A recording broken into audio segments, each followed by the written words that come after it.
Mesdames et messieurs, bonsoir et bienvenue dans cette nouvelle édition de Viva Événement en version française. Pendant ces 4 derniers jours, il fait de plus en plus froid. Le crachin qui tombe par surprise irrite tout le monde. Pour certains, le mauvais temps engendre des conséquences néfastes à leur travail. Pour d'autres, cela décoiffe. Antananarive et le froid, un reportage de Dina Anjema-Piaton. C'est à ceci que ressemble la Tananarive depuis ce matin. Tous vêtus de pulls et de manteaux de fourrure, camouflés jusqu'aux dents aux alentours d'Anoussi. Ils crachinent. À l'instant, il crachine. L'instant d'après, il fait beau. Il faudrait se préparer dès le matin en sortant de la maison, puisque nous sommes encore en plein hiver. Le temps ne changera peut-être qu'en mi-août. Cette dame, par exemple, a bien fait de recouvrir ses journaux qu'elle ne pourra ni vendre ni ramener une fois trempés. Il faut les recouvrir, faute de quoi plus personne ne les voit, donc plus personne n'achète non plus. C'est également la période des épidémies de grippe, de toux et bien d'autres maladies encore dues au froid comme celui rencontré aujourd'hui. C'est dans ces périodes d'hiver que l'on peut facilement attraper le palu, surtout quand la température corporelle change soudainement, comme en ce moment. Le temps qu'il fait peut vraiment causer des maladies. Il peut y avoir des conséquences sur la santé. Un froid qui paraît chaque année plus glacial et qui n'étonne plus personne. Une déception pourtant pour ceux qui espéraient voir un soupçon de rayon de soleil aujourd'hui. Les magistrats sont passés au vote ce matin pour élire leurs 6 représentants au sein de la nouvelle CES. Seuls les administrateurs civils ont déjà leurs représentants, en la personne de Mahazak Clermont-Gervais, ancien ministre de la Communication du temps de Ravalomanana. Quant aux entités politiques signataires de la feuille de route ils sont très discrets sur cette élection des nouveaux membres de la CES, Mampiuna Ravalson et Nzararjatsu. Les magistrats veulent être représentés par une personne responsable et indépendante au sein de la Cour électorale spéciale. Ce matin, 40% des électeurs semblent avoir un penchant pour les candidats de l'ordre judiciaire. Celui qui sera élu à l'issue de cette élection devra bien réfléchir à ce qu'il fait. Il ne doit pas accepter les pressions. Personne ne doit dicter ses actes. Pour l'instant, seuls les administrateurs civils ont déjà dévoilé le nom de leurs représentants. On attend la déclaration officielle des noms des représentants des entités signataires de la feuille de route, comme le Tanura Malagasfoun, l'UDRC ou encore la mouvance Ravalmanan. De même pour les enseignants-chercheurs. On a appris par ailleurs que le nom de chaque représentant est envoyé à la présidence dans une enveloppe sous pli fermé. Une procédure qui, encore une fois, ravivé les discordes qui existent au sein de l'UDRC. L'équipe de l'Aïnéric Jean ne digère pas encore l'éviction de ce dernier au sein de la plateforme. L'Aïnéric Jean qui a d'ores et déjà annoncé qu'il est le seul habilité à désigner le représentant de l'UDRC au sein de la nouvelle CES. Et c'est déjà chose faite. D'après les informations reçues, ils auraient déjà envoyé leur proposition à la présidence au début de cette semaine.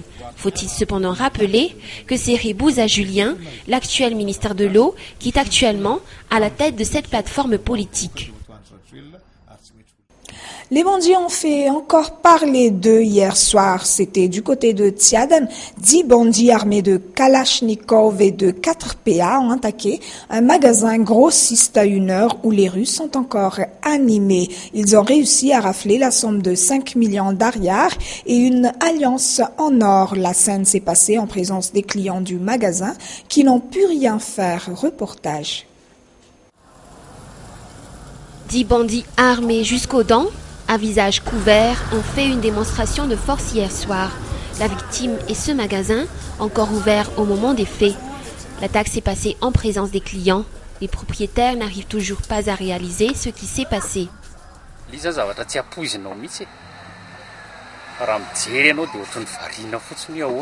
Nous n'avons rien vu venir, je n'arrive pas toujours à le croire. Ils étaient 10 au total, ils ont débarqué ici à l'improviste. Ils ont tout de suite pris l'argent dans la caisse Et pourtant, il y avait encore du monde dans ce magasin, il y avait encore eu des clients, la rue était encore animée.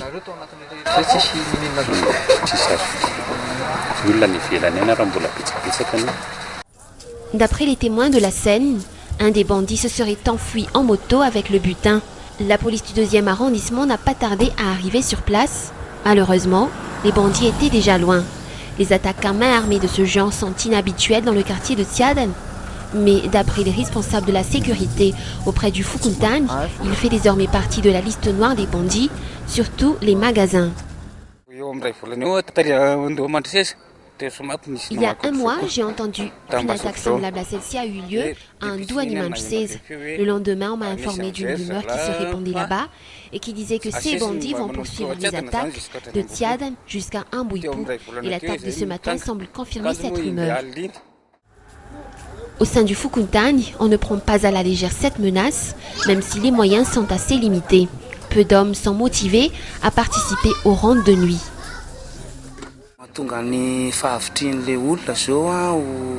Les gens ne sont pas enthousiastes parce que le Fukuntang n'a pas d'argent pour les motiver. Seuls ceux qui sont suffisamment courageux et de bonne volonté qui le font.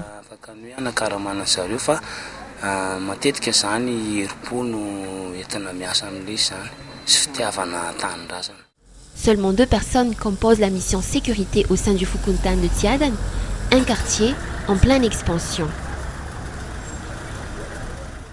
Nous avons abordé dans notre édition d'hier soir les questions liées au plagiat dans le monde de la musique. Mais qu'est-ce qui le distingue de l'interprétation? Quels sont les risques que peuvent encourir les interprètes? D'après l'Office malgache des droits d'auteur, il n'est pas interdit d'utiliser une chanson à condition de respecter le droit d'auteur. Les détails avec Anna Muriel et Nzara Ranjianso.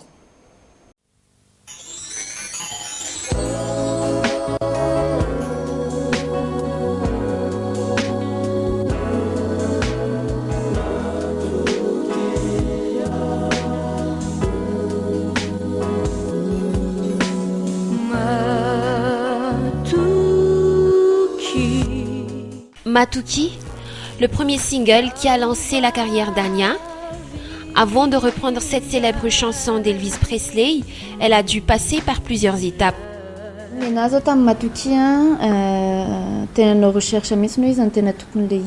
Quand j'ai écrit Matuki, qui est une reprise d'une chanson d'un chanteur célèbre, j'étais encore à La Réunion.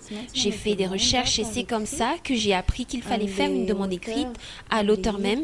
Mais comme il est déjà décédé, d'autres procédures sont prévues pour cela. J'ai également déposé une demande auprès du SACEM et je leur ai versé des droits pour pouvoir reprendre cette chanson.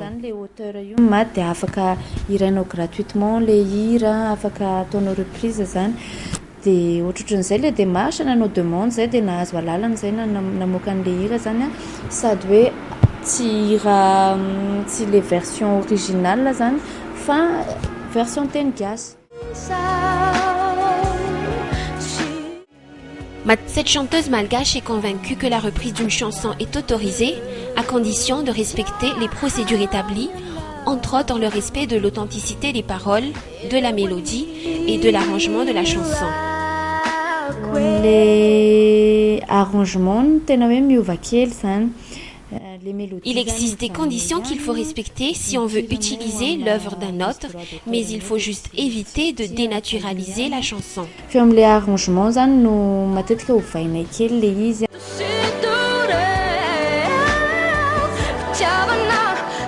À Madagascar, c'est l'OMDA ou l'Office malgache des droits d'auteur qui se charge du versement annuel des cotisations aux autres offices internationaux œuvrant dans la promotion et la protection des droits d'auteur, comme le SACEM ou encore le BMA. Ce responsable nous explique que dès que les paroles, la mélodie ou l'arrangement d'une chanson est modifié, il faut au préalable aviser l'auteur, puis l'OMDA.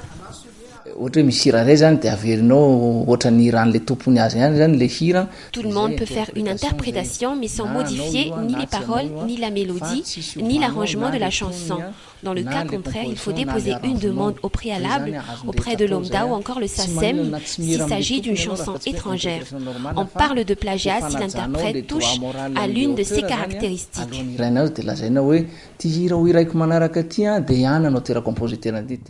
Les grands hôtels et restaurants versent également des droits auprès de l'OMDA afin que le droit d'auteur soit respecté dans chaque interprétation de chanson.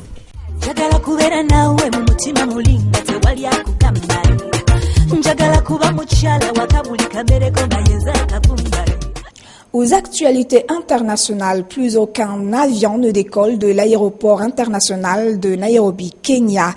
Un gigantesque incendie s'est déclaré tôt ce matin. Les pompiers auraient réussi à éteindre. On ne connaît pas encore l'origine de cet incendie. France 24.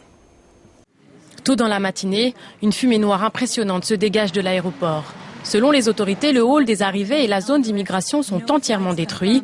Le personnel et les voyageurs ont été évacués. Nous n'avons pas entendu d'explosion, mais des bruits. Alors nous sommes sortis en courant et c'est là que j'ai vu le feu. Pour l'heure, aucune victime n'est à signaler. Le feu a pris au terminal des arrivées, une zone très centrale et difficile d'accès pour les secours. Secours qui manquent d'eau pour éteindre l'incendie. Les routes menant à l'aéroport ont été fermées pour leur laisser la priorité. Sur place, le trafic est paralysé. Pour le moment, l'aéroport Jomo Kenyatta est fermé. Il n'y a pas de départ, pas d'arrivée. Tous les vols ont été déroutés vers d'autres aéroports. L'aéroport Jomo Kenyatta est le plus grand d'Afrique de l'Est avec plus de 6 millions de passagers l'an dernier. Sa fermeture va entraîner de nombreuses perturbations dans la région. On en vient maintenant à la menace terroriste qui a provoqué la fermeture d'une vingtaine d'ambassades occidentales. Sanaa, la capitale du Yémen, est particulièrement surveillée. Washington a commencé à évacuer son personnel diplomatique ainsi que ses ressortissants. Une décision plutôt dénoncée par le gouvernement yéménite pour qui cette évacuation sert les intérêts des terroristes. Les détails avec France 24. À bord de cet avion militaire américain, 75 membres de l'ambassade des États-Unis. Invoquant une menace immédiate d'attentat d'Al-Qaïda, la Maison-Blanche a réduit à un niveau minimal son personnel diplomatique à Sanaa. Une mesure exceptionnelle, et ce malgré le dispositif de sécurité hautement renforcé dans la capitale. Pour le gouvernement yéménite, toutes ces mesures de précaution ne sont pas nécessaires. Nous soulignons que nos services de sécurité et nos forces armées sont en mesure de contrôler la situation dans la capitale Sanaa ou ailleurs, et que nos services de sécurité, avec l'armée, pourraient déjouer ce plan. Ils peuvent aussi déjouer toute autre action qui pourrait arriver n'importe où ailleurs dans le pays. Et pour déjouer toute action, l'ambassade du Yémen à Washington a publié une liste de 25 terroristes recherchés voulant mener des attaques à Sanaa en fin de semaine. L'un d'eux aurait été tué ce mardi à l'est de la capitale par des tirs de drones américains. Mais pour certains, l'usage de ces armes de guerre pourrait avoir renforcé la menace d'Al-Qaïda dans la péninsule arabique, plus connue sous le nom d'Aqpa. Le programme de drones a réussi à tuer des hauts dirigeants de l'Aqpa, mais ce que nous avons vu maintes et maintes fois, c'est que tuer ces hauts dirigeants n'est pas réellement une stratégie efficace pour vaincre un groupe d'Al-Qaïda, et celui d'Aqpa est particulièrement résistant. Selon le chef d'état-major américain, les risques posés par Aqpa ne concernent pas seulement les États-Unis. Londres a donc fait évacuer toute son ambassade. La France et l'Allemagne ont opté pour une fermeture, mais tous conseillent à leurs ressortissants de quitter le Yémen au plus vite. Voilà, c'est la fin de cette édition. Merci de votre attention. Bonne soirée à tous avec Viva.